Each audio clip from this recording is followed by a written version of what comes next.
I first made my millions of dollars. The first time I ever became a millionaire was with Webcam Studio. Oh, really? I didn't know that. Yeah, this is how I first ever made money. I mean, I was a kickboxing world champion, but kickboxing's not boxing, right? Yeah. So I'd make like $100,000 a fight. You fight 2 or 3 times a year. You pay 20% to your manager. You pay taxes, but you're not rich. So you get like 30 to 40% of the money. Yeah, and I didn't consider myself rich. Like 30, 40 grand chunks, look, twice a year, maybe 3 times a year. Living in London, London rents, need a car.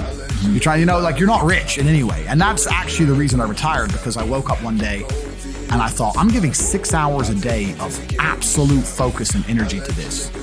And I believe I'm smart enough that if I put that much tenacity into something else, I can be a multimillionaire. I truly believe that. I was like, I've realized now I've reached the pinnacle of kickboxing. My choice is either to change over to MMA, which I was offered to do earlier. So it'd be like starting my career all over again. And at the age of 28, I thought, I don't have the gumption to start again. I've been through hell for this. I've broken my hand 8 times. My ribs have been broken.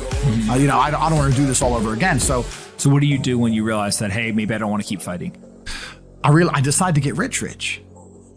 What does that mean to you? When you're sitting there, you're getting, $30,000, $40,000 kind of net on a per fight basis. Is rich to you like, hey, I want a couple $100,000, $1 million, $20 million, $1 billion? I want 30 or 40,000 every month.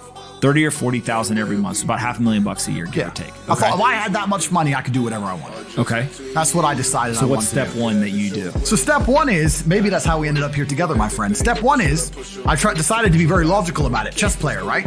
So it's like, I want money. What is money? How do banks work? How does credit work? What's fractional? One is, decided to be very logical about it. Chess player, right?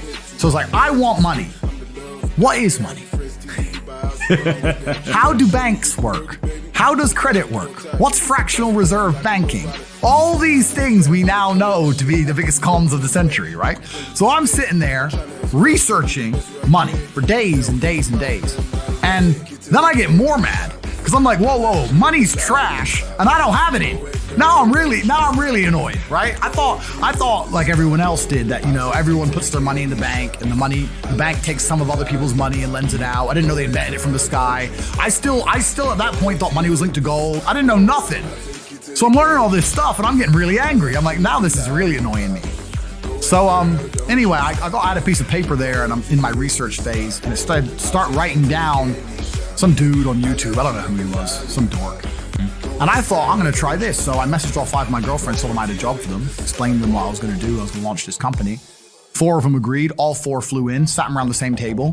They were all like, who's she? I'm like, well, you're all my girlfriends. 2 more left. And then 2 stayed. And that was the beginning of my little attempt at a webcam empire. And I put the girls there. And my role in it all was I did all the tech side of stuff, which is the first thing, of course. And then also, and I get called a pimp a lot, but and the reason I use the term is because I don't see it as a negative term. I see it as positively inspirational and motivating person. I'd motivate the girls. I'd make sure they did their job properly. If they had a bad day online, I'd come up with a good excuse for them. Oh, it's been a football game. It's been really busy. Don't worry. You're so beautiful. Don't be upset. You did better than her. You did the best today. I keep everything organized, put the schedules together, all that kind of stuff. And is it hard? It's hard because women have to want to work for you. Okay. Women have to want to obey you.